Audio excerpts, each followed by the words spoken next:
Bismillahirrahmanirrahim. Assalamualaikum warahmatullahi wabarakatuh. Alhamdulillahi rabbil alamin, wa bihi nasta'in, wa ala umurid dunya waddin, wa ala alihi wa sahbihi ajmain. Alladzi la nabiyya ba'da amma ba'du.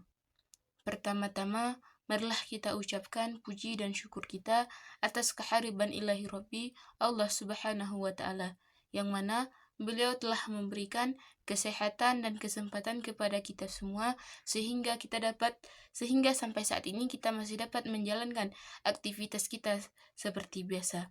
Dan tak lupa pula salawat dan salam marilah sama-sama kita sampaikan kepada baginda kita Nabi besar Muhammad SAW.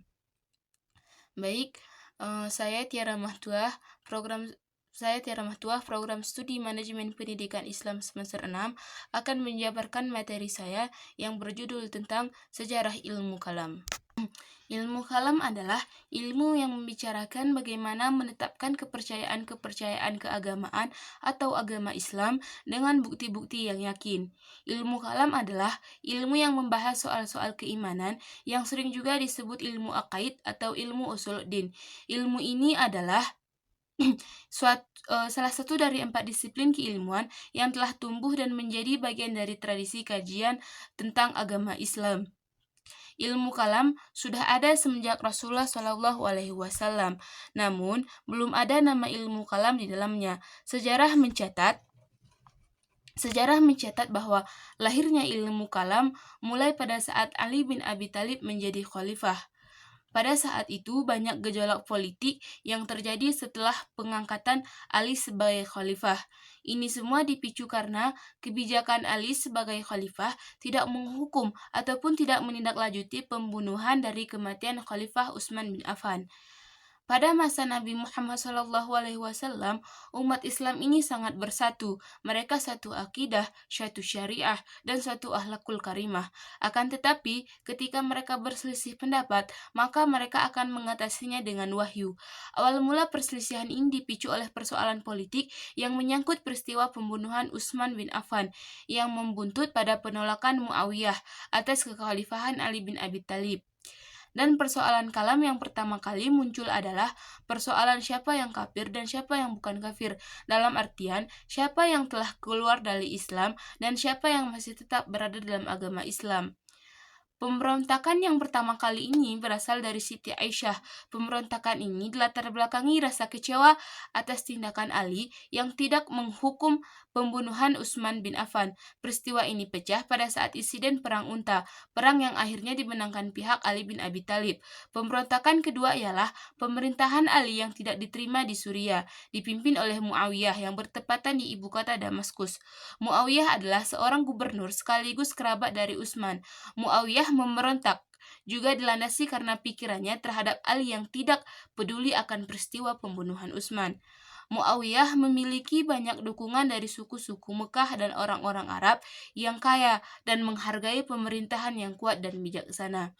Pada awalnya, Ali tidak memperdulikan permasalahan ini karena dia menganggap tidak baik apabila sesama kerabat Nabi saling bertengkar.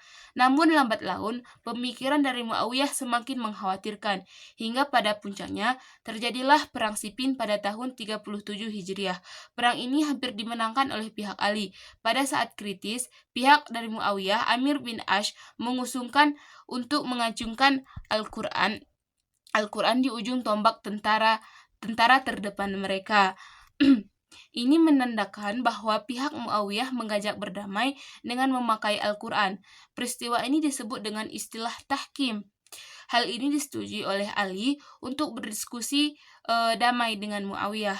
Akan tetapi sebagian pasukan dari Ali menentang akan tindakan damai ini dan mereka keluar dari barisan tentara Ali yang disebut dengan Khawarij. Ada juga pasukan yang tetap berpihak dengan pendapat Ali dan tetap dalam barisan pihak Ali yang disebut dengan Syiah. Dalam ilmu kalam, peristiwa ini yang melatar belakangi terjadinya aliran-aliran baru dalam Islam. Dari Perang Siffin mulai terbentuk 3 aliran, yaitu Khawarij, Syiah, dan Muawiyah. Dalam pendidikan, tiga golongan ini tidak terlepas dalam kajian ilmu kalam. Untuk itulah, awal mula ilmu kalam terbentuk, sehingga hingga sekarang. Dalam kajian ini, kita dapat mengkaji teologi-teologi dari semua aliran Islam, karena semenjak masa itu, Islam mulai terbentuk berbagai aliran-aliran baru, dan kajian ilmu kalam berpusat pada teori-teori dari semua aliran ini. Mungkin hanya ini yang dapat saya sampaikan dari materi saya. Jika ada kesalahan, saya mohon maaf. Semoga bermanfaat bagi kita semua. Billahi taufiq wal hidayah, waridho wal inayah. Wassalamualaikum warahmatullahi wabarakatuh.